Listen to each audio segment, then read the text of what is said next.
There once lived a poor carpenter named Geppetto. One day, he was given a block of wood from which he made a puppet. When he started to carve the wood, suddenly a voice squealed, "Ooh, that hurts!" Geppetto was astonished to find that the wood was alive.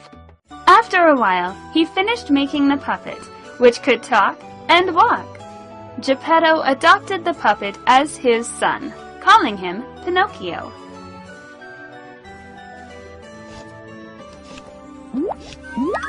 Ouch! That hurts! Ta-da! Pinocchio made friends with a talking cricket who had lived for more than 100 years. Pinocchio was cute, but naughty. He often ran about the streets, causing trouble for his father. Geppetto sent his son to school to learn how to behave. He had to sell his coat to buy Pinocchio a reading book. Be good and study hard, my son. Yes, Dad, I promise to study hard.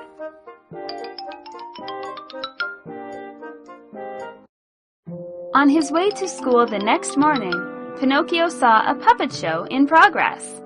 He sold his first reading book to buy a ticket for the show.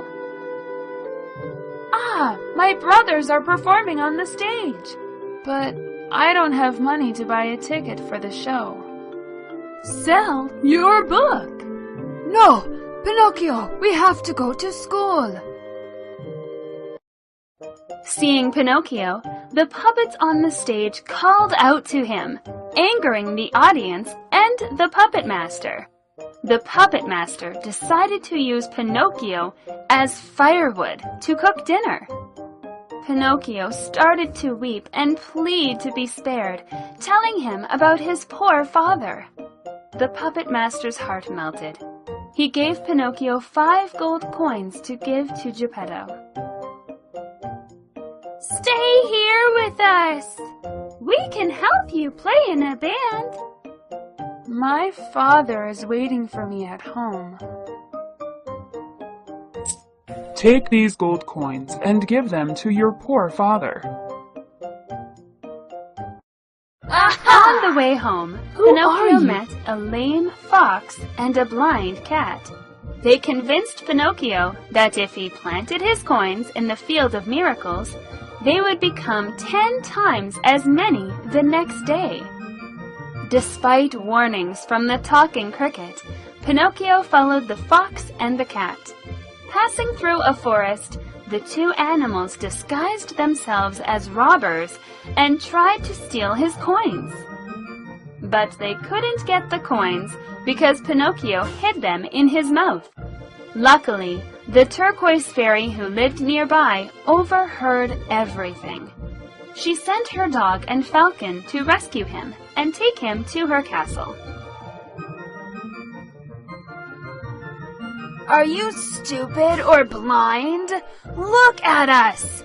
Black mask and knife? See? We're robbers!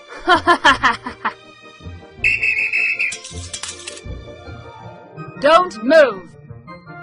Oh, but... Pinocchio told the turquoise fairy what had happened. But when she asked where the gold coins were, he lied to her, saying that he had lost them. And so, Pinocchio's nose started to grow. You've told a lie. I know you have, because your nose is growing longer. The fairy laughed. Don't tell any more lies.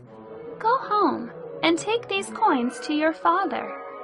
Then the fairy asked a flock of woodpeckers to peck his nose back to its proper length. I lost the gold coins.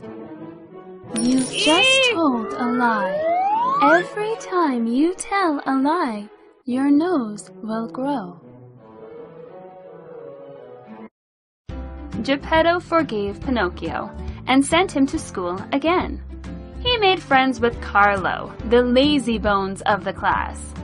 Carlo asked him to go to Toyland, where no one had to study and could play all day long. Forgetting all his promises to his father and the fairy, Pinocchio jumped on a wagon pulled by donkeys with Carlos, heading to Toyland. Nobody ever studies in Toyland, and you can play all day long. Toyland, here we come! Does such a place really exist? Let's go!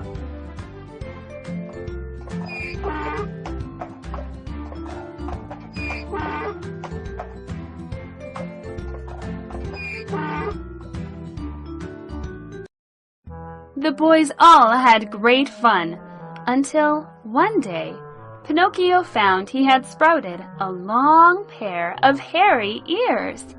He went off to search for Carlo in a hurry, and saw his friend had the same long hairy ears. Their faces then grew into the shape of a donkey's head. At last, they turned into a pair of donkeys. Pinocchio was sold to a man who would make a drum with his skin.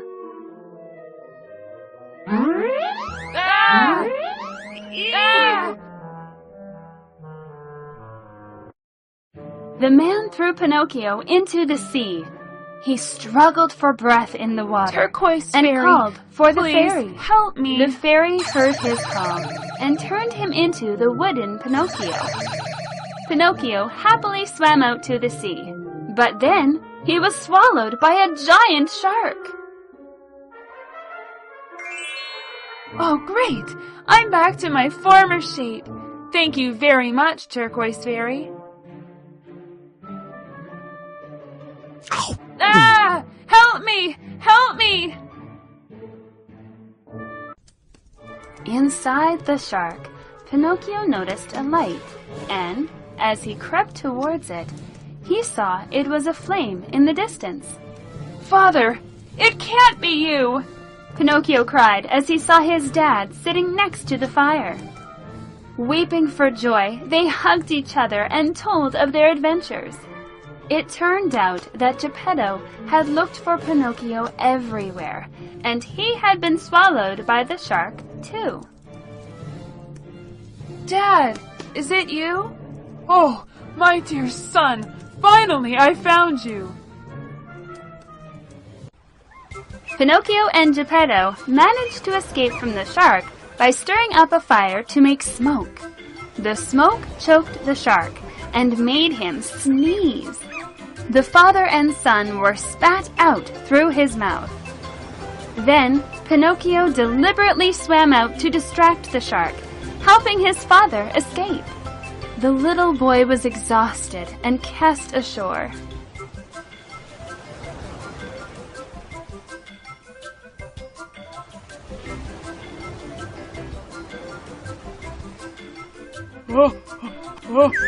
Achoo! Oh, I have a flu. Geppetto carried his son to his home and laid him in bed. Suddenly, the room was bathed in light, and the turquoise fairy and the talking cricket appeared and saved Pinocchio.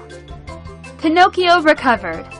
Then he was turned into a handsome boy because he was brave, honest, and considerate.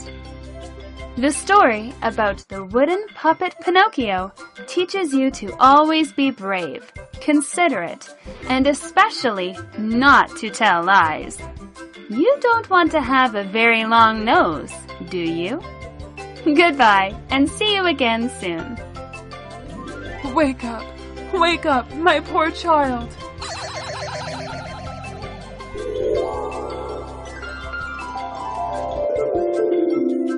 Oh, was I not eaten by the shark? Am I still alive? I turned you into a real boy, little Pinocchio. Bravo! Pinocchio awoke!